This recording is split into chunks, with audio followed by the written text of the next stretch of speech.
Aunt said I was lying about my beach house, so I invited everyone, then kicked her out. The invitations went out on a crisp Monday morning. A simple digital card with a photo of the sun setting over the ocean, the silhouette of the house stark against the orange sky. The text was simple.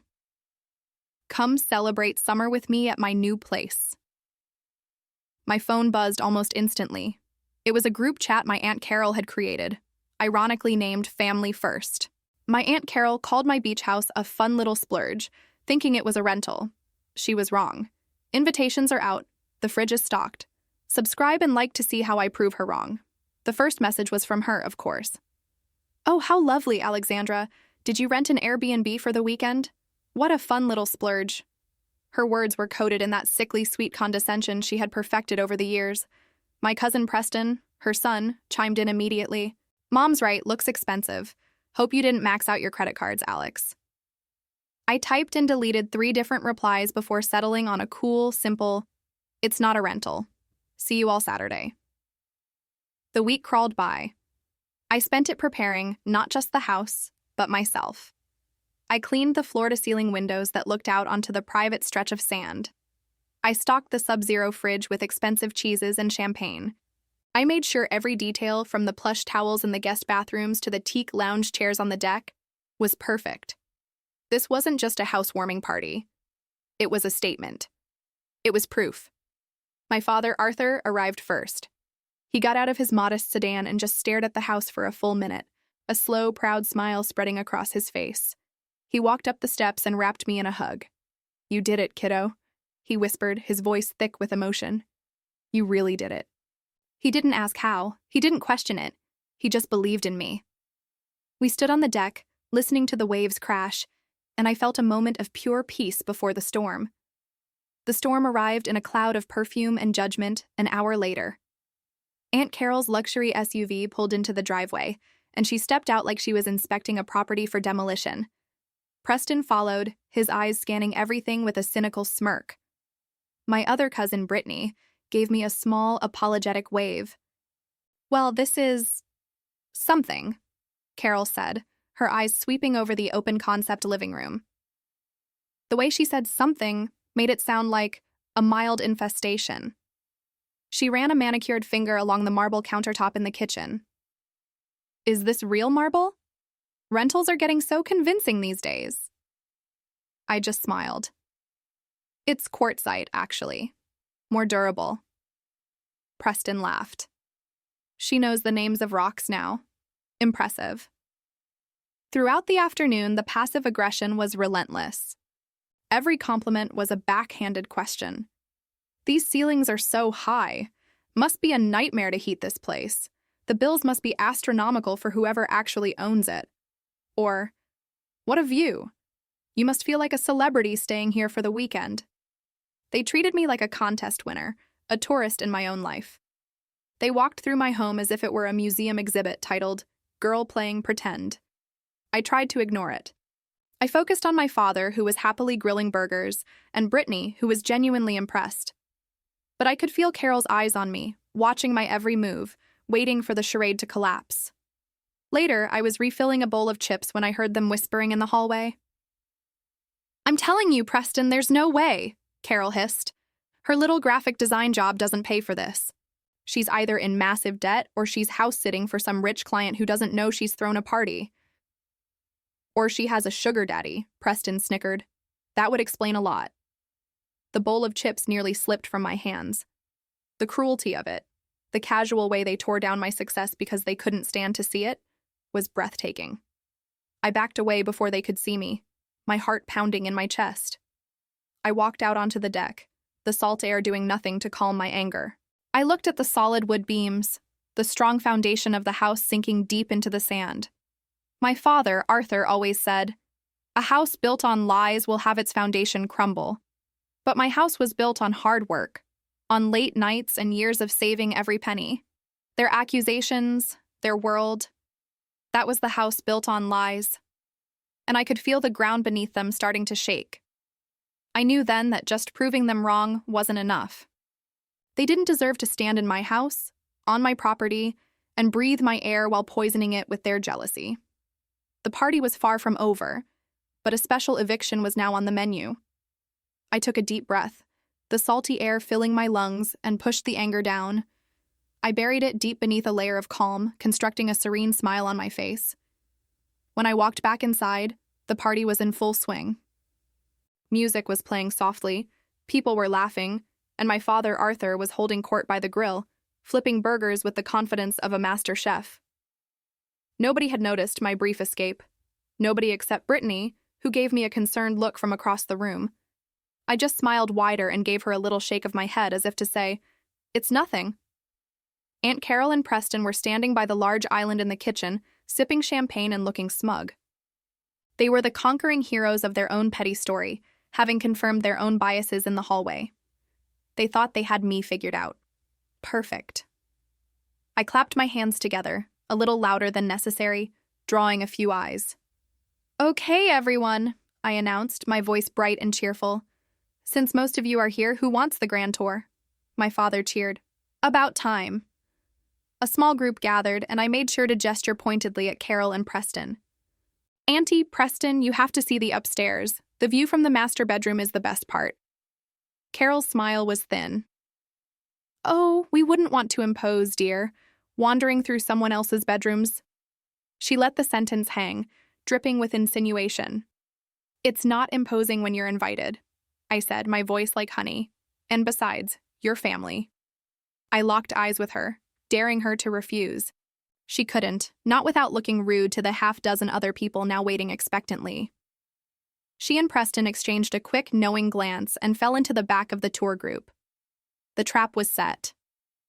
I led them through the downstairs first, pointing out details with exaggerated enthusiasm. "And this is the dining area. The table can seat 14. Can you imagine the holidays here?" I glanced back at Carol. "No more cramming into your tiny dining room, huh?" She just sniffed. We moved upstairs. I showed them the guest rooms, each with its own balcony. I lingered in the master suite. "And this is my favorite spot." I swept my arm towards the wall of glass that overlooked the ocean. The sun was beginning its descent, painting the water in shades of gold and pink. "It's a lovely room," Carol admitted, her eyes scanning for flaws. "Must have a very specific rental agreement. No parties, no pets, I imagine." "Something like that," I said vaguely, enjoying the way her eyes lit up.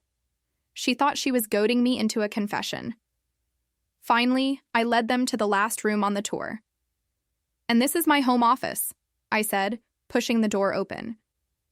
It was a simple room, with a large oak desk facing the window. It was also the stage for my little play. On the corner of the desk, I had placed a thick, white 1-inch binder. On the spine, in clear block letters, I had printed a label: Beechwood Property Lease and Terms of Stay. I saw the exact moment they both spotted it. Preston nudged his mother, trying to be subtle and failing miserably. Carol's eyes narrowed like a hawk spotting its prey. A slow, triumphant smirk spread across her face. It was the most genuine smile I had seen from her all day. She thought she had found the smoking gun. I pretended to be busy, pointing out the built-in bookshelves. "I plan to fill these up. It's hard starting a library from scratch, you know?" I chattered on, watching them out of the corner of my eye. They were whispering furiously, their heads close together. They felt vindicated. Their whole worldview, where I was a perpetual screw-up playing dress-up, was now confirmed by a simple binder. To make it even better, I accidentally knocked a small stack of papers off my desk. "Oh, clumsy me," I sighed, bending down to pick them up. As I gathered them, a much thicker, more official-looking document that was underneath slid into view. The top page was a deed, with bold lettering that read, "Deed of Trust," and very clearly, my full name: Alexandra Evans. I saw Preston's eyes widen for a split second before I quickly scooped it up and tucked it under the other papers, placing the whole messy stack back on the desk with the fake lease binder still prominently displayed on top. I had let them see it for just a moment, long enough to plant a seed of doubt, but not long enough for them to process it. Their brains would dismiss it as a trick of the light, clinging to the easier, more satisfying evidence of the binder. "Well, that's the house," I said, turning back to the group with a beaming smile. "I hope you all like it." Very thorough, Carol said, her gaze fixed on the white binder. She was practically vibrating with smug satisfaction. You certainly seem to have all the paperwork in order. I try to be organized, I replied sweetly. Now, if you'll all follow me back down to the deck, I think it's time for the main event. I have a little surprise for everyone to celebrate my new home. I turned and walked out of the office, not looking back. I could feel their eyes on me, filled with mockery and pity. They thought they were about to watch me humiliate myself. They had no idea they were walking straight into their own eviction. The foundation of their lives was about to get a visit from a wrecking ball, and I was holding the switch. Back on the deck, the sky was a masterpiece of fire and gold. The guests were mingling, glasses in hand, their laughter mixing with the sound of the waves. It was a perfect scene, a picture of success and happiness. My success. My happiness. And I was about to tear a hole in the canvas. I walked to the center of the deck and tapped a champagne flute with a small spoon. The gentle chime cut through the chatter, and all eyes turned to me. Aunt Carol and Preston stood near the glass railing, their backs to the ocean, looking at me with indulgent smiles. They thought I was about to give a cute, rambling speech about my splurge weekend. "Thank you all so much for coming," I began, my voice steady and clear. "It means the world to me to have you here to celebrate this moment." I paused, letting my eyes drift over my father, Arthur, who beamed at me, and then to Brittany, who looked nervous on my behalf. Finally, my gaze landed on Carol and Preston. I know there have been some questions, some curiosity about this place, about how a girl like me could have a home like this. A little ripple of discomfort went through the small crowd. Carol shifted her weight, her smile tightening. Preston took a deliberate sip of his champagne, his eyes mocking me over the rim of the glass. "Some people seem to think this is a rental," I continued, my voice losing its honeyed tone and gaining an edge of steel. "Or that I'm house-sitting, or that perhaps I'm not capable of achieving this on my own." I looked directly at my aunt.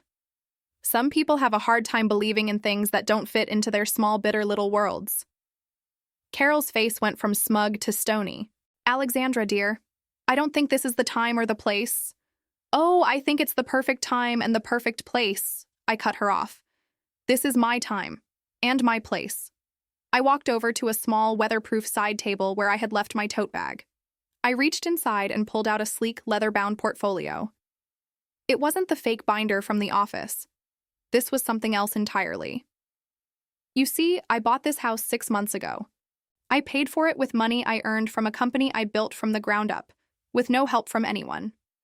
I worked 80-hour weeks for 5 years. I saved every dollar. I sacrificed nights out, vacations, and a social life. And this house, this is the result. I unzipped the portfolio. Inside, nestled in a protective plastic sleeve, was the original notarized deed to the property. Next to it was the final bank statement showing the wire transfer from my business account, a staggering 7-figure number clearing the mortgage in full. And on top of that, the incorporation papers for my design firm, listing me as the sole founder and CEO. I held them up one by one. "This is the deed of trust. My name, Alexandra Evans, right here. This is the proof of payment. And this is the company that paid for it. My company." The silence on the deck was absolute, broken only by the crash of the waves. My father, Arthur, had tears in his eyes, his proud smile wider than ever. Brittany looked stunned but also relieved.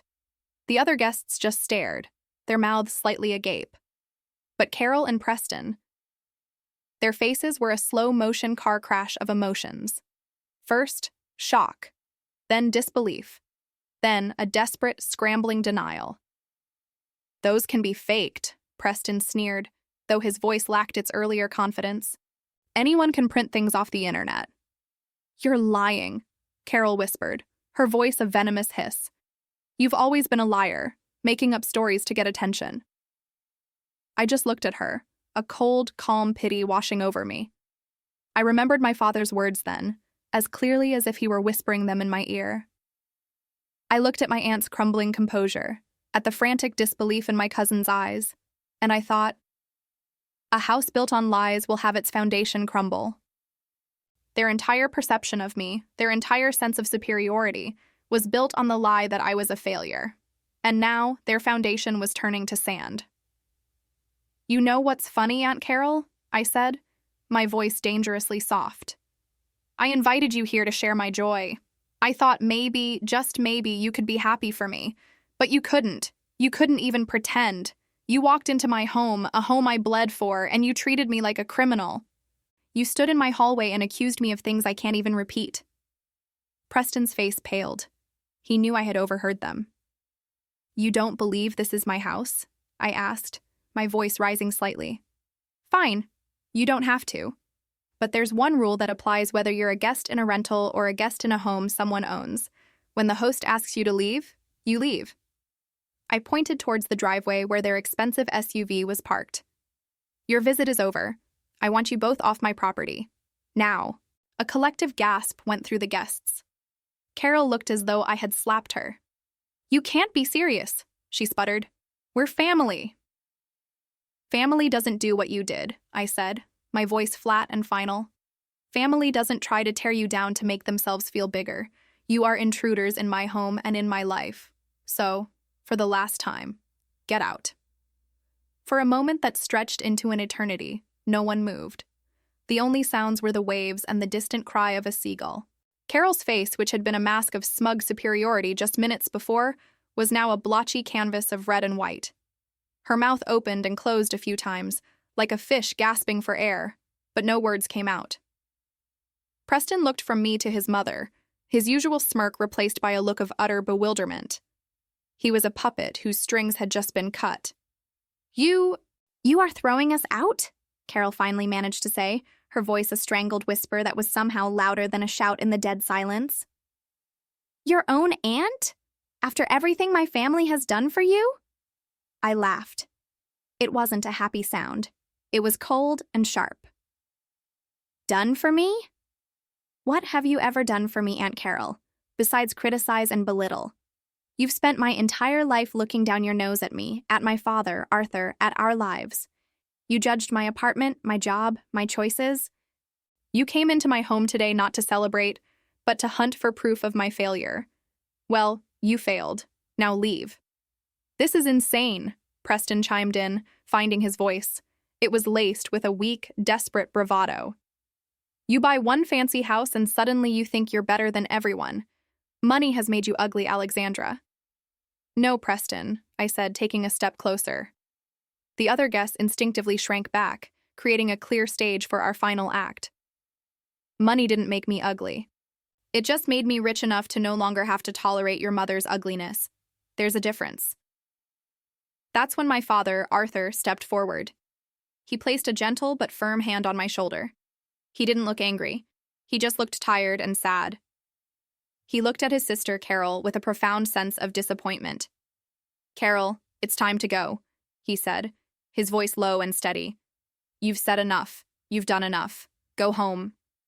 His simple words seemed to break the spell. Carol's shock morphed into pure, unadulterated rage. "You're taking her side?" she shrieked, pointing a trembling finger at him. "My own brother? This liar manipulates you, and you just let her? She's poison, Arthur. She's always been poison." "I think the poison here," my father replied calmly, "is the jealousy you've been nursing for 30 years. Now I won't ask you again." The authority in his voice was absolute. Carol knew she had lost. Her shoulders slumped in defeat. The fight went out of her, replaced by a venomous, simmering resentment. She shot me a look of pure hatred, a look that promised this was far from over. Without another word, she turned on her heel, her designer dress swishing angrily, and stalked towards the house to get her purse. Preston hesitated, looking around at the silent, staring faces of the other guests. He was being judged, and he knew it. For a second, I thought he might try to apologize, to salvage some shred of dignity. Instead, he scoffed. "Fine. Enjoy your empty, soulless house," he muttered, trying to sound dismissive but just sounding pathetic. He followed his mother inside. The remaining guests stood in stunned, awkward silence. No one knew what to say. They had come for a party, not a family execution. I saw Brittany standing near the edge of the deck, her face pale and tears welling in her eyes. She looked utterly mortified. She started to take a step towards me, her mouth open to apologize, but I just gave her a small, almost imperceptible shake of my head. Not now. A minute later, Carol and Preston re-emerged. They walked across the deck without looking at anyone, their heads held high in a pathetic attempt at defiance. It was a long, silent walk of shame. Every guest turned to watch them. The silence was their verdict. I watched as they descended the steps, got into their SUV, and slammed the doors. The engine roared to life and they sped down my driveway, kicking up a cloud of gravel and dust. When the car was gone, the silence it left behind was even heavier. I stood there, my heart pounding, the adrenaline slowly starting to fade. I had done it. I had finally stood up to them. I had cut them out. I took a deep breath of the clean, salt-tinged air. My air. I turned back to my guests, a genuine smile finally reaching my eyes. "Well," I said, my voice bright and clear, trying to cut through the tension. "That was unexpected. Now who needs a refill?" A few people managed a weak chuckle. My father, Arthur, wrapped his arm around me, squeezing my shoulder. "I'm proud of you, kiddo," he whispered, for my ears only. The party didn't exactly get back into full swing, but the ice was broken. People started talking again in hushed tones at first, then a little louder. Brittany came over and gave me a tight, tearful hug.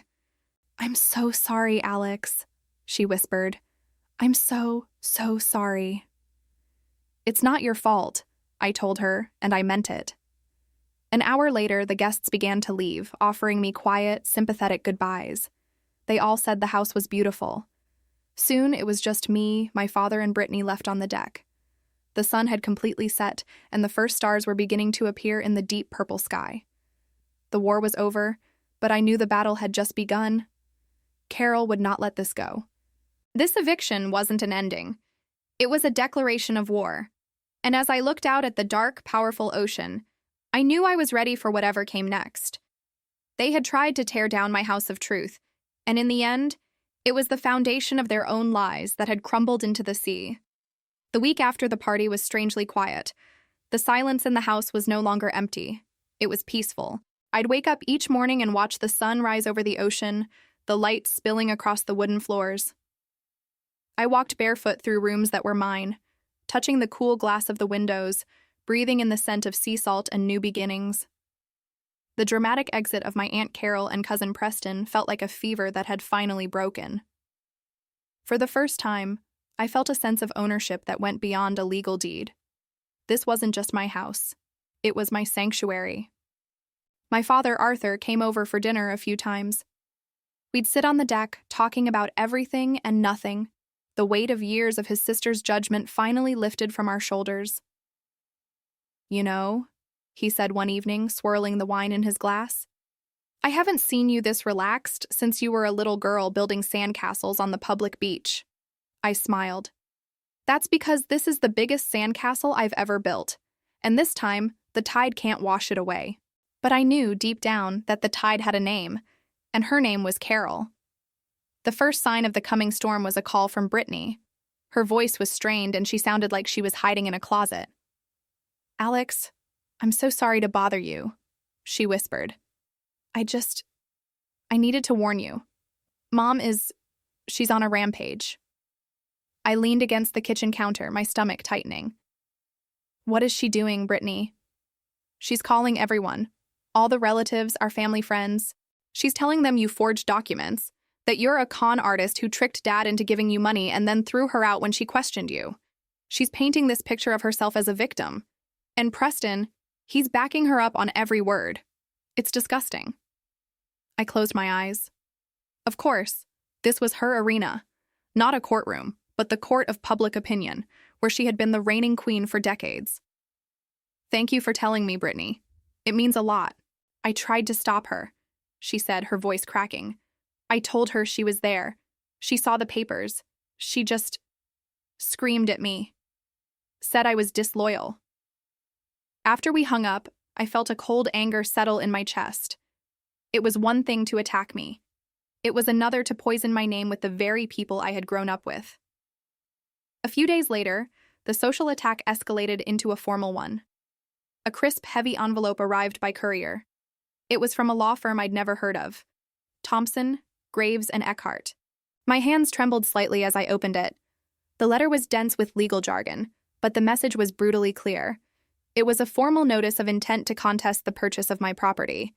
It alleged that my father, Arthur, had been under undue influence and was not of sound financial mind when he gifted me the seed money for my company years ago. It claimed that those funds were technically family assets, and that my subsequent success was therefore partly owned by the broader family trust, which Carol conveniently managed. It was a declaration that my home wasn't truly mine. It was an invasion, not with a battering ram, but with paper and ink. I read it 3 times, the words blurring together. It was all lies, a twisted fiction spun from jealousy. But it was official. It was threatening. It was designed to drag me into an expensive, exhausting legal battle that would drain my resources and my spirit. That evening, I showed the letter to my father.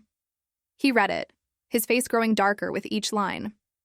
When he finished, he placed the letter on the table with a quiet finality, his knuckles white. For a moment, he just stared out at the ocean. "I'm sorry, Dad," I said softly. "I'm sorry she's dragging you into this." He turned to me, and his eyes weren't sad. They were blazing. "Don't you dare be sorry, Alexandra. I am furious. But I am not surprised." He tapped the letter. "This isn't about money or family assets. This is about control. My sister cannot stand to see you happy and independent because she can't control you." My father believed in me, but my aunt arrived with judgment. "What would you do in my place? Comment your thoughts and share this story." I remembered something he used to say when I was a teenager, struggling with girls at school who were cruel for no reason. He always said, "Some people don't see the world, they just see a mirror." I was looking at Carol's mirror. All she could see in my success was a distorted reflection of her own perceived failures, her own bitterness. She wasn't trying to build herself up. She was trying to tear my reflection down so hers would look better in comparison. "What do we do?" I asked. This could get ugly. "We fight," he said simply. "We call my lawyer, Roger, in the morning. We provide him with every document from the last 10 years, every bank statement, every gift declaration, every email. We won't just defend. We'll bury her in the truth." A sense of calm washed over me, pushing the panic away. He was right. Carol's attack felt powerful, but like her accusations at the party, it was built on nothing. A house of cards disguised as a fortress. And as I looked at the letter again, a thought sparked in my mind. The law firm. Thompson, Graves, and Eckhart. The name sounded vaguely familiar, but I couldn't place it. "She's trying to drown me in paperwork," I said, more to myself than to my father. "She thinks I'll get scared and give in." "She's counting on it," Arthur agreed. I picked up the letter, feeling the expensive weight of the paper. An idea, audacious and risky, began to form. Carol had opened a door, inviting me into her world of lawyers and legal threats. She expected me to stand on my side of the threshold and defend myself. She never imagined I might just walk right through it and start looking around her own house. Carol thought she was attacking my foundation. She never thought to check the cracks in her own. This letter wasn't just an attack, it was a clue. And I was going to follow it. The next morning, I didn't call Roger right away. Instead, I sat at my kitchen island with my laptop, the offensive letter laid out beside me like a dissected specimen. Thompson, Graves, and Eckhart. The name echoed in my head. I typed it into a search engine.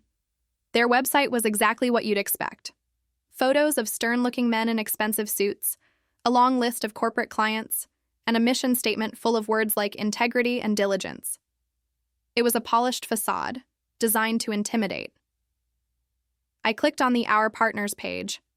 A grid of faces stared back at me. Thompson, Graves, and then Eckhart. The photo was of a man in his late 50s, with silvering hair and a smile that didn't reach his eyes. His name was David Eckhart. I read his biography. Top of his class at a prestigious law school, specialized in corporate litigation and asset disputes. There was nothing unusual, nothing that connected him to my family. But the name still bothered me. It felt like a key that almost fit a lock. I left the website and started a new search, this time for David Eckhart and my father's name, Arthur. For a long time, nothing came up. Just business directories and old alumni lists. I was about to give up when I found it, buried on the 5th page of results. It was a link to a digitized newspaper article from almost 30 years ago. The headline read, "Local startup venture collapses amidst partnership dispute." My heart started beating faster. I clicked the link. The article detailed the failure of a small tech company my father had co-founded in his early 20s, long before he found success. And his partner, the one who accused him of mismanagement in the article, was a young, ambitious man named David Eckhart. According to the article, Eckhart claimed my father had made a series of reckless decisions that bankrupted the company. My father's quote was brief. "I'm disappointed it ended this way. I wish him the best." It was a clean, professional statement, but I knew my dad. I could read the fury and hurt between the lines. They had been friends. They had started with a shared dream, and it had ended in a public, bitter failure. Eckhart had faded into obscurity, going to law school, while my father eventually built a new, successful career from the ashes. Carol hadn't just hired a good lawyer, she had hired my father's old, bitter rival, a man who had been waiting 3 decades for a chance at payback. I leaned back in my chair, the screen's glow illuminating my face. My father's words from the night before came back to me. Some people don't see the world, they just see a mirror. Carol saw her own jealousy in my success, and she had found an ally in David Eckhart, a man who looked at my father's life and only saw a distorted reflection of his own long-held failure. They were 2 ghosts from the past, trying to haunt my present. This wasn't just a legal case anymore. It was personal. It was a vendetta. This changed everything. Roger could handle the legal defense, the paperwork, the motions. He could prove that my father's gift was legitimate. But he couldn't fight the poison that Carol and David were spreading. They were attacking my father's character, his legacy. They were trying to rewrite history to paint him as a fool and me as a thief. I closed the laptop. My plan was no longer just about defending my house. It was about exposing them for who they were. Carol thought she was so clever, digging up an old enemy to do her dirty work. She assumed I was just a young woman who would be scared by a fancy law firm. She underestimated me, and she underestimated my father. A new idea began to form, sharper and more dangerous than the first. They were digging into my father's financial past. What if I dug into theirs? Carol managed the family trust. She handled investments, distributions, paperwork. She presented herself as the responsible one, the careful steward of our family's legacy. But power, especially financial power over others, can be a tempting thing. For years, no one had ever thought to look over her shoulder. No one had ever audited her work. I picked up my phone, but I still didn't call Roger. I scrolled through my contacts until I found a different name. A woman I'd met at a tech conference a few years ago. Her name was Melissa, and she wasn't a lawyer. She was a forensic accountant. Her specialty was finding money that people tried very hard to hide. I typed out a message. "Hi, Melissa, it's Alexandra. Long time, no see. I have a potential project for you. It's a bit of a delicate family matter. Are you available for a confidential consultation?" I hit send. The message was delivered instantly. Carol and David Eckhart had started a fire, thinking I would be consumed by the smoke. They never considered that I might just grab a bucket of gasoline and turn it into an inferno they couldn't control. The letter on my counter wasn't just a threat anymore. It was an invitation. And I was about to RSVP. Melissa's reply came less than 10 minutes later. It was short and to the point. "Interesting. I have an opening for a call tomorrow at 10 a.m. Here's my secure link." I felt a surge of adrenaline, the kind you get when you step onto a roller coaster and the safety bar locks into place. There was no turning back now. The next morning, I was sitting at my desk with a fresh cup of coffee at 9:58 a.m. When I clicked the link, Melissa's face appeared on my screen. She was sharp, with intelligent eyes and a no-nonsense haircut. She didn't waste time on pleasantries. "All right, Alexandra, you said delicate family matter. That usually means one of 2 things, a messy divorce or a suspicious trust fund manager. Which is it?" "The second one," I said. "My Aunt Carol manages the family trust my grandfather set up." I spent the next 20 minutes laying it all out. The beach house, the lawsuit, David Eckhart, and my suspicion that Carol wasn't just jealous, but possibly hiding something. Melissa listened intently, nodding occasionally. When I was done, she was silent for a moment. "Okay," she said, her tone all business. "A forensic audit of a family trust is complex. She has a fiduciary duty, which means she's legally obligated to act in the best interests of the beneficiaries. If she's been misusing funds, there will be a trail. But I need the raw materials. I need everything you can get your hands on. Bank statements, investment reports, distribution records, tax filings for the trust, annual reports, anything and everything for the last 10 years, if possible." My heart sank a little. I don't have any of that. Carol sends out a simplified one-page summary every year. It's very vague. "Of course it is," Melissa said, a grim smile on her face. "People who have nothing to hide love transparency. People who are hiding things love summaries. You're a beneficiary. You have a legal right to request full documentation. The problem is, the moment you formally request it, she'll know you're looking. She'll have time to cover her tracks." We talked for another half hour, with Melissa explaining the kind of digital breadcrumbs people leave behind. Unusual transfers, shell corporations, inflated management fees. "It's a puzzle," she said. "I just need you to find the box with all the pieces." After we hung up, I felt both empowered and overwhelmed. How was I supposed to get a decade's worth of financial records without tipping Carol off? I spent the rest of the day racking my brain, coming up empty. That evening, my phone rang. It was an unknown number, but something told me to answer. "Hello? Alex? It's Preston." His voice was slick and smooth, completely different from the mocking tone he used in the group chat. "Hey, listen, I just wanted to call and, check in. This whole thing with my mom and the house has gotten way out of hand."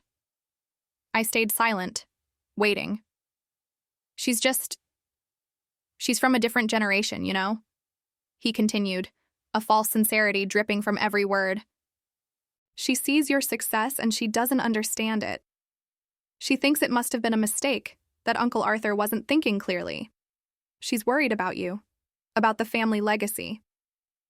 "The family legacy seems to be doing just fine," I said coolly. Right, of course," he stammered. "Look, what I'm saying is, maybe there's a way to solve this quietly, for everyone's sake. You keep the house, obviously. But maybe you could offer her a settlement, a gesture of goodwill. It would make her feel respected, and this whole ugly lawsuit would just disappear." It was so transparent, it was almost insulting. They were scared. My refusal to back down, my hiring of Roger, it was making them nervous. They wanted a quick payday, a way to profit from their harassment without a real fight. "So your quiet solution is for me to pay your mother to stop suing me over a gift my own father gave me?" I asked. "It's not a payment, it's a family arrangement," he insisted. "Preston," I said, my voice dropping, "tell your mother her family arrangement is rejected, and tell her lawyer I'm looking forward to the discovery process." I hung up before he could reply. My hands were shaking, but with anger, not fear. They were trying to bleed me dry. That's when my father's voice echoed in my head, a phrase he'd used when I was a teenager complaining about a bully at school. I remembered him telling me, "You don't fight fire with fire. You fight it by cutting off its oxygen." I was focusing on the fire, the lawsuit, but their oxygen was money, the trust. Carol's power came from her control over it. I got up and went to the old wooden chest where my dad kept his important papers. I had cleared it out after he passed, but I'd kept everything. I started digging through folders of old tax returns and property deeds. Deep at the bottom, I found a thin manila folder labeled Estate Planning. Inside was a copy of my grandfather's will and the original trust documents. Tucked into the back was a single sheet of paper from a decade ago. It was a letter from my father to Carol. It was a formal request for the trust's online portal login information. At the bottom, in my father's neat handwriting, was the username and a password. He must have wanted to keep an eye on things himself. I stared at the paper. There was no guarantee the password still worked. It had been 10 years, but Carol was arrogant and lazy. She probably never imagined anyone would ever check. I walked back to my laptop, my heart pounding in my chest. I found the investment firm's website and clicked on the client login link. My fingers hovered over the keyboard. This was it. This was the box with all the puzzle pieces. I took a deep breath and started typing. The username was simple. My father's first initial and last name, Arthur. The password was a string of letters and numbers I didn't recognize, but I typed it in exactly as it was written on the page. For a long second, the screen just showed a spinning wheel. I held my breath, convinced it would flash red with an incorrect password error. But then the screen changed. It resolved into a clean, corporate-looking dashboard with the investment firm's logo at the top. In the center, in a large, bold font, was the current value of the trust. I felt the air leave my lungs. It was a staggering number, far more than I had ever imagined. The family legacy Preston had spoken of wasn't just some abstract concept. It was a vast fortune. My Aunt Carol was the sole trustee. She had complete control. My initial shock gave way to a cold resolve. I wasn't here to marvel at the wealth. I was here to find the rot. I started clicking through the menus: portfolio holdings, performance reports, account statements. It was a maze of financial documents, stretching back years. I opened the most recent annual statement, a PDF file dozens of pages long. It listed stocks, bonds, and mutual funds. Everything looked professional, legitimate. But my father's words about oxygen echoed in my mind. This was the source. I wasn't looking for a bad investment. I was looking for a leak. I navigated to a different section: transaction history. This was it. A log of every dollar that had moved in or out of the account. I set the date range for the last 5 years and began to scroll. At first, it was what I expected: dividend reinvestments, payments to my grandfather's old country club for a posthumous membership plaque, a yearly donation to his university. Then I saw it: a transfer for $65,000 to something called European Motor Cars of Greenwich. The memo line was blank. I frowned. Why would the trust be buying a car? I pulled out my phone and opened Instagram. I went to Preston's profile, a curated gallery of his unearned lifestyle. I scrolled back about 8 months, and there it was. A picture of him leaning against a gleaming new black Mercedes, the dealership's logo visible in the background. The caption read, "New year, new ride. You're blessed." The date of the post was 2 days after the $65,000 transfer. My heart started beating faster. It was a thread. I pulled on it. I went back to the transaction log, my eyes scanning for anything that didn't fit. I found a payment of $32,000 to Couture Travels Inc. 3 months ago. A quick search on my phone brought me to Carol's Facebook page. Her profile picture was of her and a few friends on a yacht in the south of France, champagne glasses raised. The trip had been posted 3 months ago. It was all there, hidden in plain sight among legitimate expenses. A monthly payment of $5,000 to a credit card I recognized as Carol's preferred brand. A transfer of $150,000 to a shell corporation that, after a bit of online digging, I found was registered to Preston. The memo read, "Educational expenses." Preston hadn't been in school for years. The deeper I dug, the worse it got. It wasn't just a leak, it was a hemorrhage. They weren't just living off the interest, they were draining the principal. They were using my grandfather's legacy as their personal piggy bank, funding a life of luxury while pretending to be its dutiful guardians. I worked for hours, my back aching from hunching over the laptop. I downloaded every statement, every transaction log. I took screenshots of every suspicious payment and matched them with photos from their social media. The down payment on Preston's condo. The designer bags Carol showed off at family events. The watches, the vacations, the endless stream of expensive dinners. It was a systematic, decade-long campaign of theft. I opened a spreadsheet and started adding up the numbers.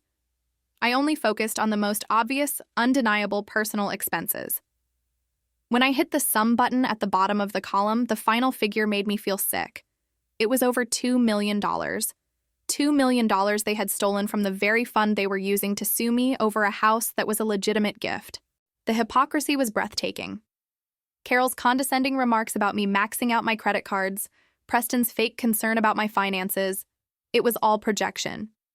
They were accusing me of the very thing they were doing on a massive scale. They weren't worried about the family legacy. They had been actively destroying it. The lawsuit against me was just a distraction, a way to paint me as the greedy one while they continued to bleed the trust dry. I saved the final document to a secure flash drive, naming the folder Oxygen Supply. I made 2 backups. Then I logged out of the investment portal and cleared my browser history. I leaned back in my chair and closed my eyes. The shaking in my hands was completely gone. It was replaced by a stillness, a clarity so sharp it felt like ice in my veins. They thought they were fighting me over a house. They had no idea the war they had just lost. Preston wanted a family arrangement. Oh, he was going to get one, and I was looking forward to arranging it. The next morning, I didn't call Preston. I emailed him. The subject line was simple: family arrangement. The body of the email was even simpler. I'm willing to discuss this. My house.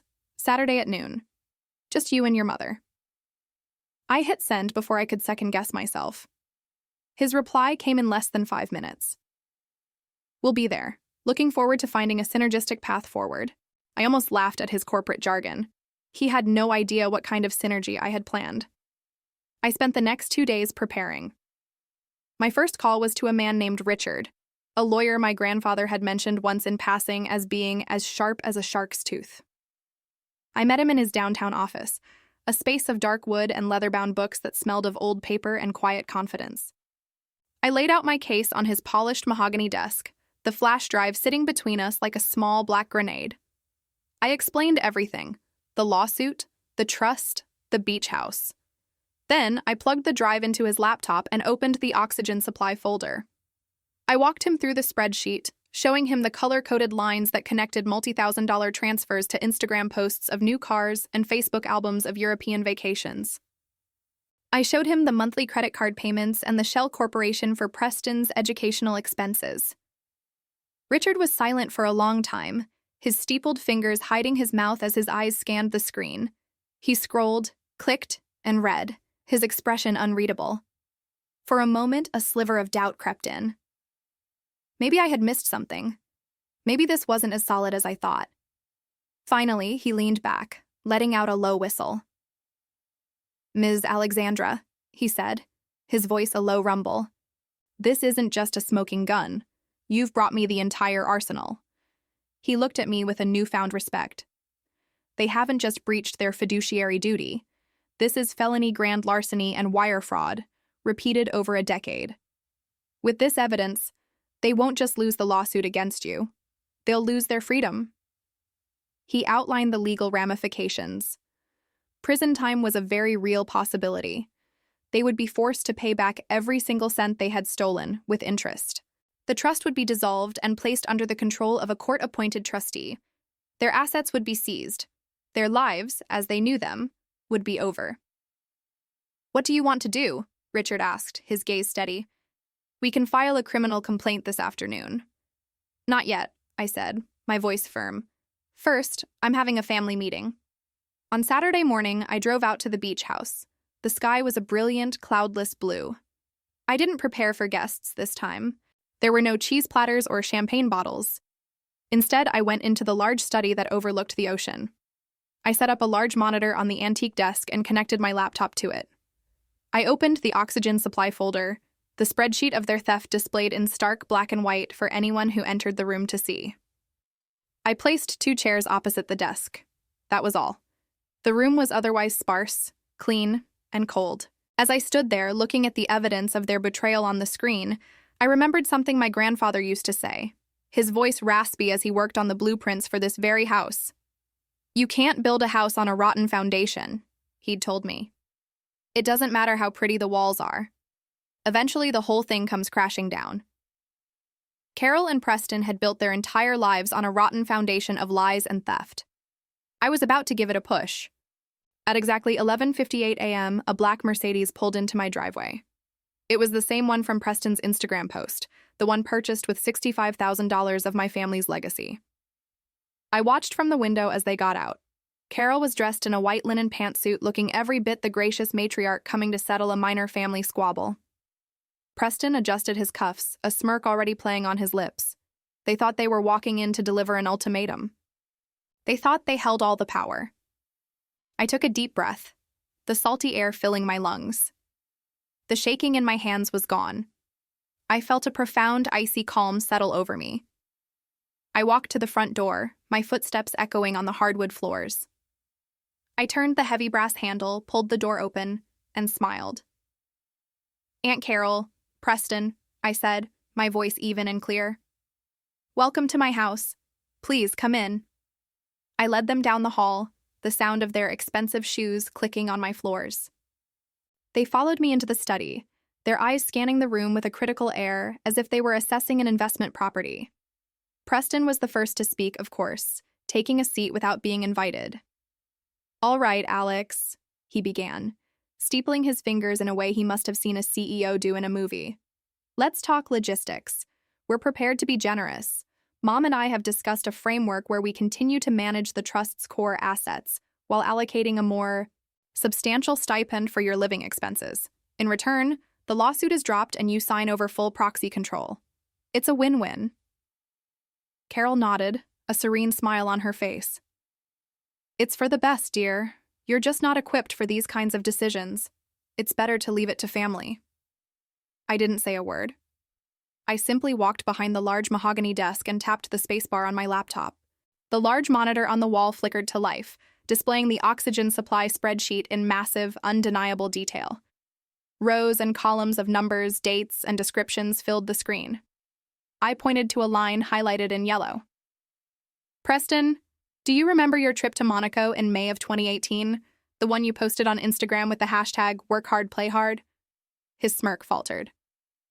On the screen, a transfer of $32,000 from the trust, dated the day before his flight, was listed next to a note. "Educational seminar." "And Carol," I said, my voice dangerously quiet. I highlighted another line, this one in pink. "This payment of $65,000 to a luxury car dealership in New Jersey. It was made from the trust account 3 days before Preston's birthday. For his transportation to university," I believe the memo said. I went on for 10 minutes. I didn't raise my voice. I just calmly connected the dots. Their ski trips to Aspen, the down payment on Carol's condo, Preston's collection of designer watches. Each luxury was tied to a line item in my spreadsheet, a piece of my inheritance they had treated like their personal piggy bank. The color drained from their faces.